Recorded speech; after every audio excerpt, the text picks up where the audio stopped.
What's going on, everybody?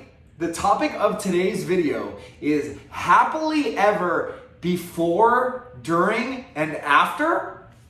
So this video, I think, is for anybody who is experiencing challenges with the person that they are currently dating, in a relationship with, or married to.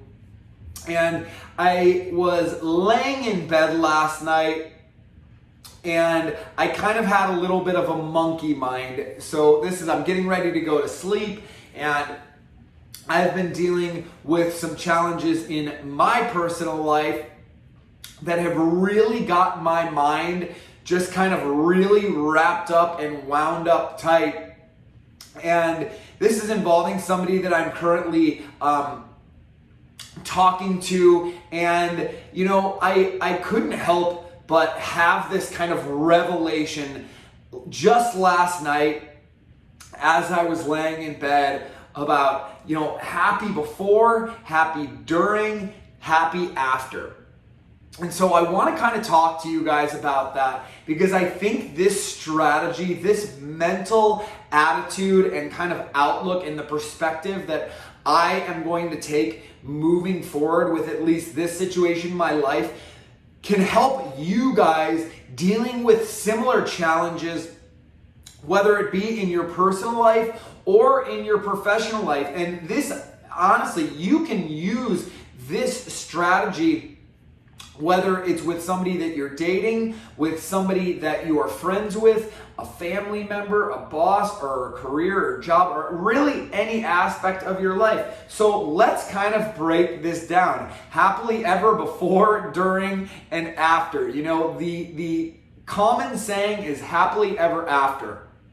And I think that's great. It's an awesome, wonderful, optimistic approach to life, and things are all roses and daisies, right? Well, things should be roses and daisies before people or things come into your life. So you should be good on your own. You should feel like you are enough right now as is, with nobody and nothing that you don't currently have. So I don't care whether that's, I want this car, or I need this car, or I want this relationship or that job or whatever it is.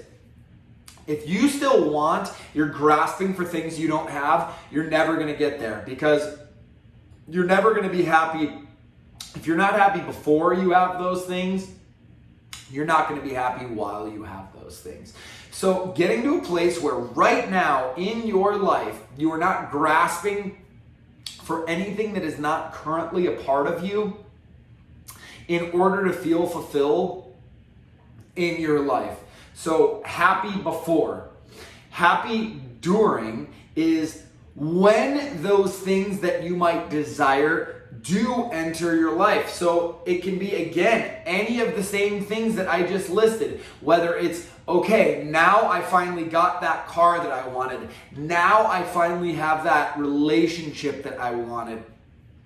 Being able to be grateful for those things in the moment while you have them, and becoming an appreciator of those things, is the happy during. So, if you can be happy and grateful for those things that come into your life when they come in your life, you are off to a great start. And the reason that you should be happy when those things come into your life, or at least grateful and an appreciator of those things, is because, and this is how you can justify why you should be happy and grateful, because you know that everything in life is impermanent. You yourself are impermanent. You are going to dissolve and fade away one day.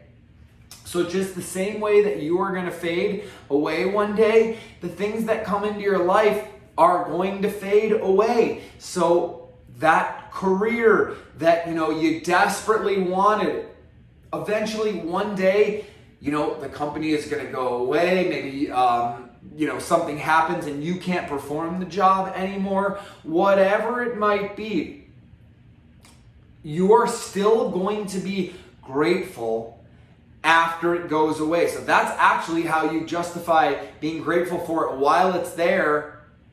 And once it goes away, that kind of goes back to this part of being happy before. It's like, well, wait a second. I was happy before this came into my life. I was happy when it came into my life. But now you're not going to be happy once it leaves your life. That can't happen. You're only getting 2 out of the 3 in that case, before and the during. You have to come to terms with the fact that everything is finite. Everything has its ending time, and you have to be okay with that. You actually have to anticipate and prepare for the fact that material possessions and things like relationships, friendships, they come to an end eventually. No matter what, they're going to end in death.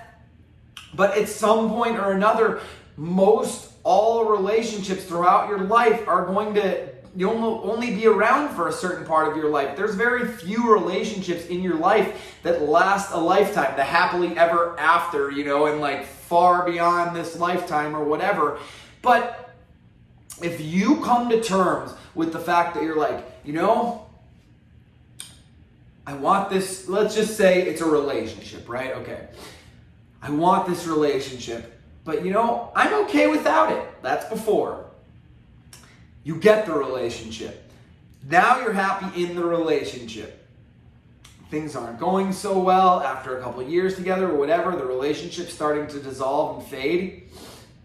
Knowing that even once that relationship fades, you are still going to be happy. You are still going to be content. That is the biggest challenge, is being happy whether something is part of your life or whether it's not part of your life. So I'm happy to have you in this relationship, but I'm also just as happy if I need to let you go and we need to go our separate ways. So that is where this whole, strategy arose last night of the happy before, during, happily ever before, during, and after. And I just use this as a mantra. I said it literally over and over and over again to myself to bring me back to the present moment. Because again, my mind was in monkey brain. I'm racing through all of these scenarios. I'm like kind of racking my brain. What about this? What about that? Did I say the right thing? Whatever. I'm overthinking everything. No. It's a very, very simple concept. Happy before, during, after. I repeated that to myself probably like 10 times. It became like a mantra last night. And the more that I said that, happy before, happy during, happy after, happy before, during, after, happy before, during, after. I just kept saying it over and over again. And even now as I'm saying, I'm like starting to get empowered by that. This is a very empowering statement. This is saying you're taking back control of your life. You're not putting your happiness in these external circumstances, that come or arise, and you're just not going to be deterred one way or another, regardless of what happens in your life. That is the point of balance. That is the point of centeredness and a point of peace that you will always have, that you can always fall back on, because again, it doesn't matter if it's a friendship, a relationship, or a job or career. You're happy without it, you're happy when it's there, and you're happy after. So, my question to you guys is, what part of your life do you plan to employ this strategy? Like, what area are you struggling right now where your brain is just, on autopilot? You've got racing thoughts. And this strategy can potentially help you kind of get out of your head, get back into the present moment. It's like, actually, all I need to focus on is my happiness right now. Right now, I need to get out of my head and I need to get into the present moment. Because if you're thinking too much, or your mind is going, it's because you're worried about some future event. You're not in the present. You are getting anxiety. You're giving yourself anxiety because you're focused on the future. You're not focused on the present. So get present. That will bring you to balance. That's what I'm trying to do on this channel, is keep everybody in balance, including myself. And I am telling you, this strategy will work wonders on your life and the relationships in your life. So, if you want my help with starting to use this strategy, or where you can utilize it in your personal or professional life, I would love to hear from you. So you can get a hold of me by heading over to my website at thebalancedalpha.com. You can sign up for whatever coaching session works best for you there. But until then, just remember, happily ever before, during, and after, and that will never steer you wrong. So, until the next one, stay balanced, take care of yourselves, and I look forward to seeing you guys again soon.